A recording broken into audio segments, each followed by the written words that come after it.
Hello friends, welcome to crack defence exam.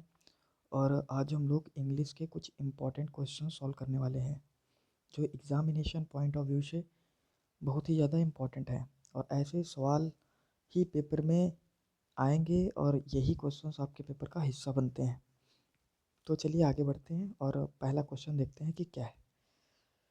पहले लिखा गया है, the global ocean has observed 90% of the excess heat generated by green houses gas emission dash 1970। अब ये 1970 ये point of time है। तो पॉइंट ऑफ टाइम के लिए हम लोग क्या लगाते हैं, फॉर नहीं लगाया जाता, यहाँ पे सिंस लगाया जाता। इस वजह से बी ऑप्शन इसका राइट आंसर है। अगले क्वेश्चन पे आए, कैरी ऑफ द फीट, ये इडियम है और इस इडियम का मीनिंग क्या होता है? टू रन अवे, या to get defeated, to feel with enthusiasm, या फिर टू बिकम वेरी नर्वस। तो इस इडियम का मीनिंग होता है, टू रन अवे भी नहीं होता, carry off the feet, to get defeated भी नहीं होगा, टू फिल विथ एंथुजियाज्म यानी कि खुशी के मारे उछल पड़ते हैं, कैरी ऑफ द फीट यानी पैर को उठा लिया, तो फिल विथ एंथुजियाज्म यानी प्रसन्नता से खुश हो जाना, ठीक है ना। तो उस पर आपका होगा to carry off the feet. अगला है, यहाँ पे एरर मुझे बतानी है, a friend of my is going to come with us. A friend में कोई गलती है? नहीं है, बिल्कुल कोई गलती नहीं है। A friend of my, A friend of माई करके कोई कंस्ट्रक्शन नहीं होता, आप बोलोगे ए फ्रेंड ऑफ माइन, ठीक है, मेरा फ्रेंड। फ्रेंड ऑफ माई, माई के साथ कुछ आपको नाउन या प्रोनाउन जरूरी है, तो यहाँ पे तो है नहीं कुछ भी, तो इस वजह से माई अकेला आपका माइन यहाँ पे सेंस बनेगा, ना कि माई का। तो ए फ्रेंड ऑफ माई यानी सी ऑप्शन पे गलती है, माई की जगह पे क्या होगा, माइन।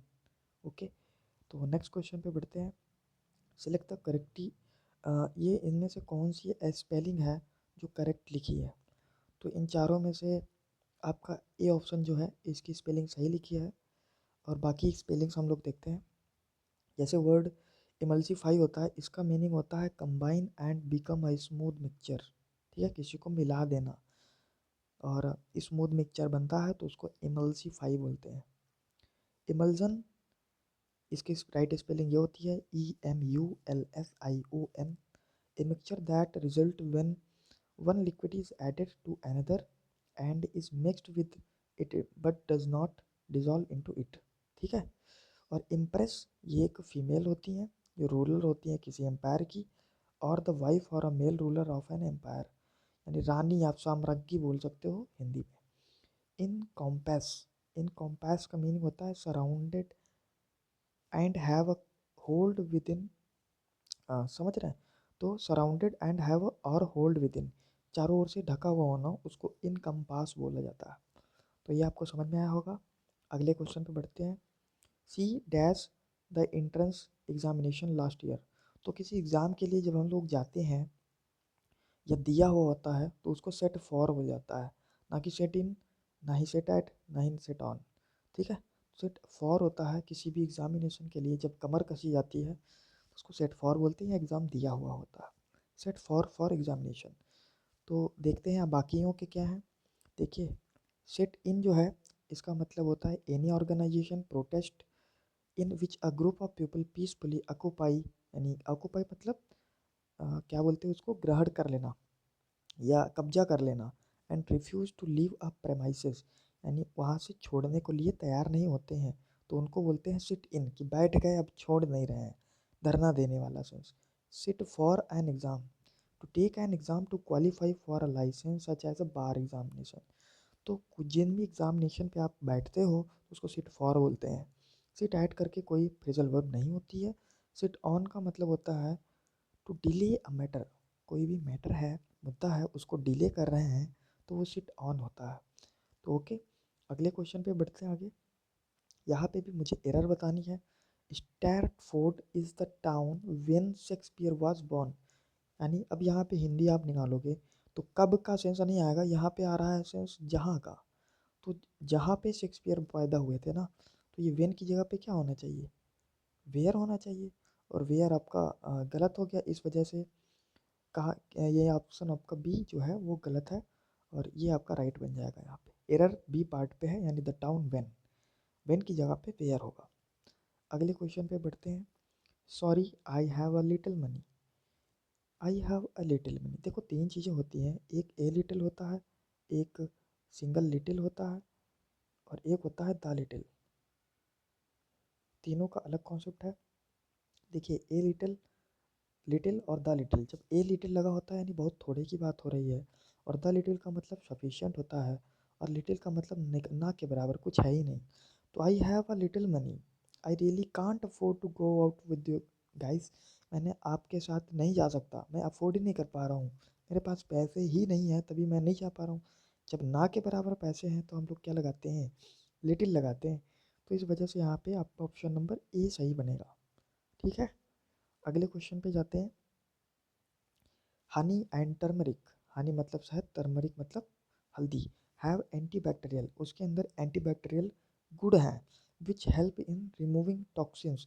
तो यहाँ पे गुण का आपका हिंदी आया है, इसके अंदर वो प्रॉपर्टीज़ होती हैं, तो ऑब्वियस सी बात है इसका डी ऑप्शन सही बनेगा, प्रॉपर्टीज़। बाकी वर्ड्स के मीनिंग देख लेते हैं। एसेट्स, एसेट्स का मीनिंग होता है ए यूज़फुल और वैल्यूएबल थिंग और पर्सन। कोई भी यूज़फुल है, वैल्यूएबल थिंग है, उसको एसेट बोलते हैं। जैसे हम लोग प्रॉपर्टी खरीदते हैं तो प्रॉपर्टी हो गए, और ज्वेलरी हो गई, या फिर पैसे रुपए भी हो गए, तो वो सब एसेट होते हैं क्योंकि ये यूज़फुल वैल्यूएबल थिंग्स होती हैं। ब्लेसिंग्स यानी आशीर्वाद, ए स्पेशल फेवर, मर्सी और बेनिफिट। प्रॉपर्टीज़ का मतलब आप अभी भी देखे हो, गुण होता है इसका meaning. Attribute, quality, characteristics of something, किसी भी चीज़ की गुण होना वो प्रॉपर्टी होती है। एडवांटेजेस यानी ए फेवरेबल और डिज़ायरेबल फीचर्स, यानी किसी भी चीज़ का फेवरेबल या डिज़ायरेबल आपको फीचर मिल रहा है तो वो उस चीज़ के एडवांटेज होंगे। जैसे हम लोग फ़ैन चलाते हैं तो फ़ैन से हवा मिलती है, वो हमारा फेवरेबल और डिज़ायरेबल फीचर हुआ उस चीज़ का, तो हम उस चीज़ से एडवांटेज ले रहे हैं, यानी फ़ैन से हम लोग एडवांटेज ले रहे हैं। चलिए अगले क्वेश्चन पे बढ़ते हैं। To use for the first time, इसका मीनिंग क्या होता है। कई लोग इसमें पैटर्न के चक्कर में जाएंगे, जो कि गलत है। आपका आपका सही ऑप्शन बनेगा क्रिश्चियन। क्रिश्चियन वर्ड को बोलते हैं to use for the first time. तो देखें बाकी क्या मीनिंग है, तो वैसे ही क्रिश्चियन वर्ड आ गया। क्रिश्चियन वर्ड का मीनिंग होता है to use for first time. फिर पहला वर्ड लिखा है पैटर्न। पैटर्न का मतलब होता है ए शॉलो मेटल प्लेट और डिश। उथ और शैलो का मतलब होता है उथला हुआ। ए शैलो यानी ऊपर की ओर उभरा हुआ मेटल प्लेट या डिस्क होती है, उसको बोलते हैं पैटर्न। स्मिटन का मतलब होता है, पास्ट पार्टिसिपल होता है स्माइट का, और इसका मतलब होता है ए फर्म ब्लो। ठीक है, ब्लो मतलब झोंका, एक मतलब सुखदायक झोंका है, उसको स्माइट बोलते हैं। बी गॉटन, ये भी पास्ट पार्टिसिपल है बिगेट का। बिगेट का मतलब होता है टू कॉज और ब्रिंग अबाउट, जो चीज़ होने वाली है या हो सकती है उसको बोलते हैं हम लोग बी गॉटन, या बी गेट का पार्टिसिपल है be gotten, past participle. Okay, चलिए आगे बढ़ते हैं। Raghu owns much property in Dehradun, तो ये प्रॉपर्टी है। अब हमको ये कंसिडर करना है कि अनकाउंटेबल नाउन है या फिर काउंटेबल नाउन है। भाई प्रॉपर्टी होती है, प्रॉपर्टी को हम लोग गिन सकते हैं, तो ये प्रॉपर्टी जो होगी ना वो अनकाउंटेबल नाउन नहीं होगी, काउंटेबल नाउन होगी। और आपने पढ़ रखा है जितना भी काउंटेबल नाउन होता है उसके साथ हम लोग मच या मेनी का यूज़ करते हैं, तो यहाँ पे मच तो लगा हुआ है। मच जो होता है वो काउंटेबल के साथ आता है, जैसे हम मच मिल्क बोलते हैं, लेकिन मेनी जो होता है वो काउंटेबल नाउन के साथ आता है। तो यहाँ पे मच का यूज़ तो गलत हो गया, मच का यूज़ तो गलत हो गया, इस वजह से यहाँ पे मच तो आना नहीं चाहिए, ऑप्शन ए कट गया। अब आपकी ए और सी और डी बने हैं, इनमें देखिए क्या करना है। अब रघु है, रघु सिंगुलर पर्सन है, तो यहाँ पे प्लूरल वर्ब लगी है, तो ये भी गलत हो गया। ठीक है, अब आपका ऑप्शन डी बन रहा है। डी को एक बार चेक कर लेते हैं। रघु ओन्स यानी रघु ने खरीदी है मेनी प्रॉपर्टीज़ इन देहरादून, हाँ तो यही ऑप्शन इसका सही है। नो, नो इम्प्रूवमेंट की कोई रिक्वायरमेंट नहीं है, क्योंकि यहाँ पे मच तो गलत ही था ना, तो इस वजह से नो इम्प्रूवमेंट आपका गलत था। ऑप्शन डी आपका बचा है एलिमिनेशन मेथड से, जो कि बिल्कुल सही है। आगे बढ़ते हैं। वर्ड लिखा है डेफी। डेफी का मीन्स क्या होता है। डेफी का मीन्स होता है एक वर्शिप करना। ठीक है, बाकी वर्ड्स के मीनिंग देख लेते हैं। डेफी का मतलब होता है कंसीडर एज अ गॉड, किसी भी चीज़ को आप मतलब गॉड से रिलेट कर रहे हो डायरेक्ट, तो वो चीज़ उसका सिनोनिम बन जाएगी। फेस, का मतलब होता है जनरल आउटवर्ड, किसी भी वस्तु का बाहर से अपीयरेंस कैसा है उसको फेस बोलते हैं। वर्शिप, अटेंड रिलीजियस सर्विसेज को अटेंड कर रहे हैं तो वो वर्शिप हो गई, समझ रहा है। They worship in the traditional manner, यानी पारंपरिक तरीकों से वर्शिप करते हैं। फ्लैटर मतलब किसी की चाटुकारिता करना। Make someone feel proud by praising them, किसी को ना चाहते हुए भी प्रेज करना, जो उसकी होती है फ्लैटरिंग करना। चैलेंज मतलब कोई भी चीज़ को एक्सेप्ट कर रहे हो तो वो होता है चैलेंज। कैलो का एंटोनिम बताना है। कैलो का एंटोनिम क्या होता है? सोफिस्टिकेटेड। तो चलिए मीनिंग देखते हैं इनके क्या है। कैलो, कैलो का मतलब होता है इनएक्सपीरियंस्ड एंड इमेच्योर्ड। मतलब एक कैलो इंटरप्राइजेस, देखो कोई भी ऐसा इंसान जो इनएक्सपीरियंस्ड है और इमेच्योर है तो वो कैलो कहलाएगा। सीक्रेटिव, आप नाम से ही समझ में आ रहा है, जो चीज़ों को छुपा रहा है, यानी concealing feelings and intentions or not to disclose information, यानी इन्फॉर्मेशन को उजागर नहीं करना चाहता है, डिस्क्लोज नहीं करना चाहता है, तो वो चीज़ें क्या होती है? सीक्रेटिव होती हैं। इमोरल एक्ट होते हैं। Not conforming to accept standard of mortality, mortality को एक्सपेक्ट मतलब समझने ना वाले कैसे लोग होते हैं? इमोरल, यानी जिनको नहीं पता होता कि संसार में चीज़ें मोर्टेलिटी को ओर जाने वाली है, इस वजह से इमोरल इसका मीनिंग हो गया। बी लेटेड, बी लेटेड का मीनिंग होता है कमिंग और happening later than should have been in the case. Sophisticated, having, revealing और involving a great deal of worldly experience, ठीक है, यानी उसको जो एक्सपीरियंस है, तो इसीलिए तो एंटोनिम बना कैलो का कि हैविंग, रिवीलिंग और involving a great deal of worldly experience, यानी सांसारिक जितने भी एक्सपीरियंस है उसको सब पता है।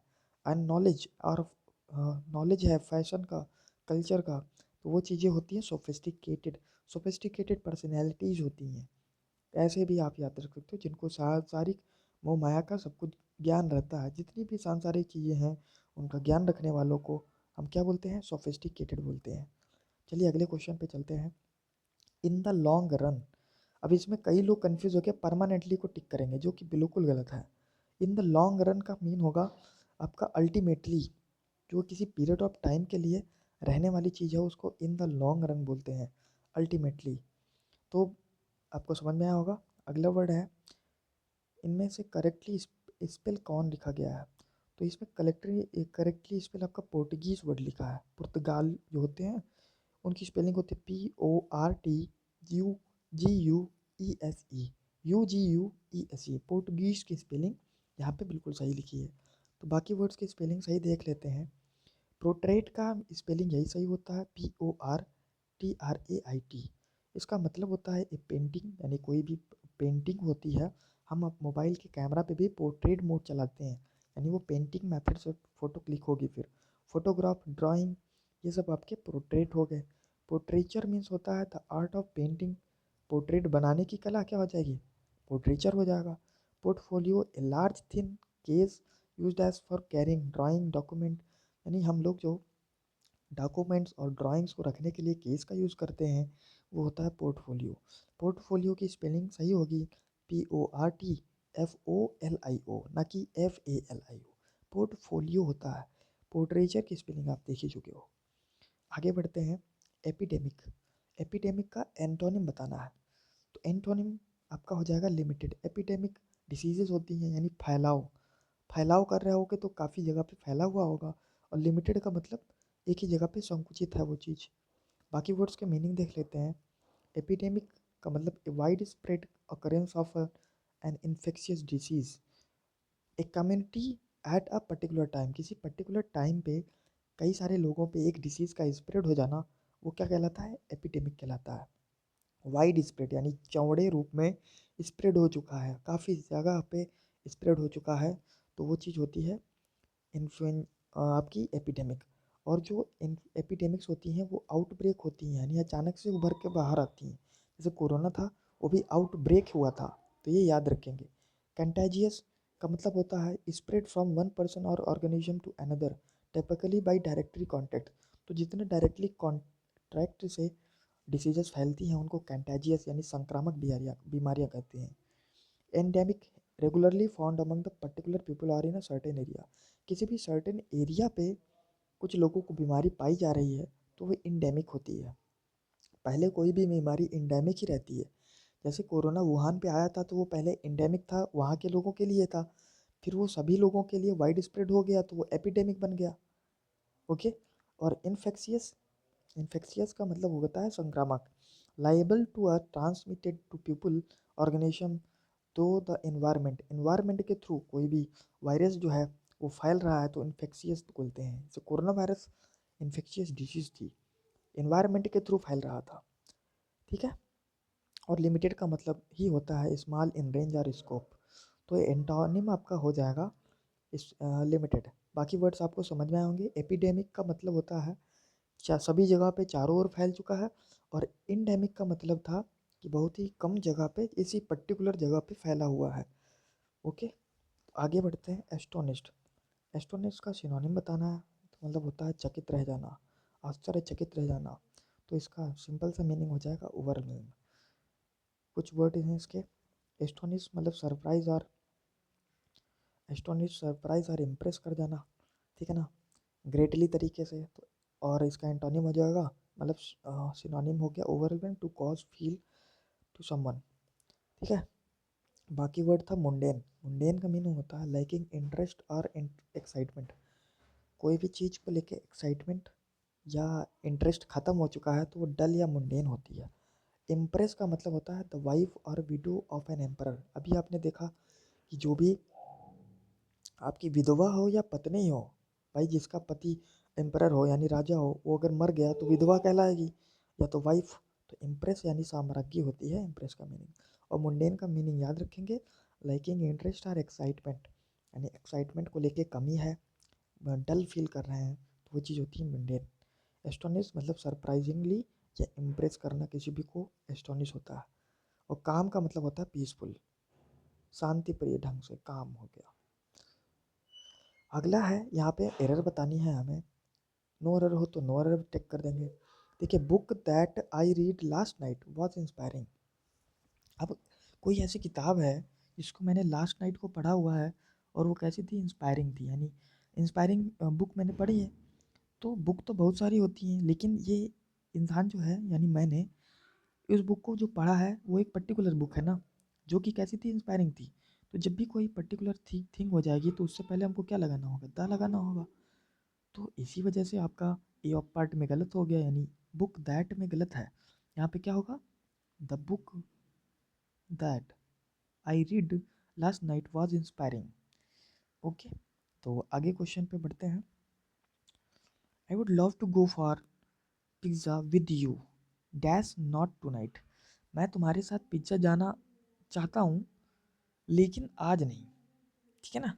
तो इस वजह से यहाँ पे लेकिन का सेंस कौन देगा, बट देगा ना। बट का मतलब लेकिन।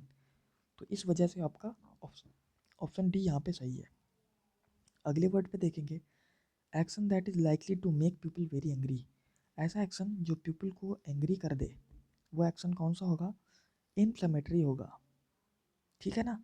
इन्फ्लेमेटरी यानी उकसा रहा है लोगों को, तो इन्फ्लेमेटरी हो जाएगा उसका सही आंसर। बाकी वर्ड्स के मीनिंग देख लेते हैं। बाकी वर्ड्स हैं इन्फ्लेमेटरी, टू अराउजिंग और इंटेंडेड टू अराउज एंग्री। मतलब देखो, अराउजिंग मतलब एक भड़क रहा है, अराउज एंग्री और वायलेंट फीलिंग इन समवन, किसी के अंदर मतलब हिंसक फीलिंग्स को आप जगा रहे हो तो वो इन्फ्लेमेटरी होगा, याद रखेंगे। और फिर आपका यहाँ पे दूसरा वर्ड लिखा है inflationary. Inflationary characterised by the tending to cause monetary inflation. Inflation monetary यानी मुद्रा स्फीति होती है। मॉनेटरी मतलब मुद्रा और इन्फ्लेशन मतलब स्फीति, यानी मतलब मंदी और आपका महंगाई बढ़ रही है तो मॉनेटरी इन्फ्लेमेशन होता है, तो उसको बोलते हैं इन्फ्लेशनरी। ठीक है। फिर इनफ्लेमेबल, ये एक बार पूछा गया पेपर पे, सभी पेपरों में आते हैं सभी, लेकिन इन सब के मीनिंग पता होने चाहिए। इनफ्लेमेबल का मतलब होता है used for substance that are easily set on fire, यानी जिस पे आप आसानी से आग लगा सकते हैं तो वो इनफ्लेमेबल होते हैं। तो ज़रा ज़रा से अंतर है लेकिन याद होने चाहिए। इन्फ्लेमेटरी का मतलब होता है गुस्सा दिलाने वाली चीज़, और इन्फ्लेमेशन महंगाई के लिए हो गया, और इनफ्लेमेबल होता है सेट ऑन फायर यानी जिस पे आसानी से आग लगाया जा सके। कमेंशोरेबल होता है measurable by the same standard, समान स्टैंडर्ड से आप अगर उसको मेज़र कर पा रहे हो तो कमेंसुरेबल होता है। ओके, तो अगला क्वेश्चन है, had the pilot been drinking, तो यहाँ पे कोई इम्प्रूवमेंट है हैड द पायलट बीन में? तो आप बोलोगे हाँ है। हैड द पायलट बीन, ये हैड के बाद बीन लगा है, और फिर हमें तो वर्ब की थर्ड फॉर्म की डिस यहाँ पे तलाश होती है, लेकिन यहाँ तो वर्ब की थर्ड फॉर्म लगी हुई नहीं है, तो कुछ ना कुछ तो गलत है इसमें। तो यहाँ पे सही क्या होगा? और आपका जो ये बीन है ना, ये यहाँ पे देखें, पहले ऑप्शन पढ़ेंगे, हैव द पायलट, तो पायलट तो सिंगल है तो उसके लिए हैव तो लगेगा नहीं, यानी ये ऑप्शन गलत हो गया। Has the pilot been, okay, तो हैज़ द पायलट बीन ये भी लिखा है यहाँ पे। तो और अगला ऑप्शन है हैज़ द पायलट, तो यहाँ पे सही क्या होगा आपका? यहाँ पे सही बनेगा आपका वर्ब की थर्ड फॉर्म यहाँ पे नहीं चाहिए हुई थी, हमारा नो इम्प्रूवमेंट यहाँ पे सही होगा, ना कि आपका हैज़ द पायलट, क्योंकि बीन तो आपका नहीं लगना है, बीन तो नहीं लगना है, ये आपका सही जाएगा, इसका हैज़ द पायलट जाएगा, ऑप्शन नंबर सी। ठीक है, ऑप्शन नंबर सी इसका सही है, बाकी सभी गलत होंगे इसमें। Has the pilot drinking before the crash the judgement, मतलब द जज इंक्वायरी करी है उसने, has the pilot drinking before the, यही होगा इसका सही। ओके, तो ये आपके कुछ क्वेश्चंस हैं, बाकी अगर आपको अगर वीडियो अच्छा लग रहा है तो उसको लाइक एंड शेयर ज़रूर करिए, जिससे कि ज़्यादा से ज़्यादा लोगों तक ये पहुंच सके। तो थैंक यू।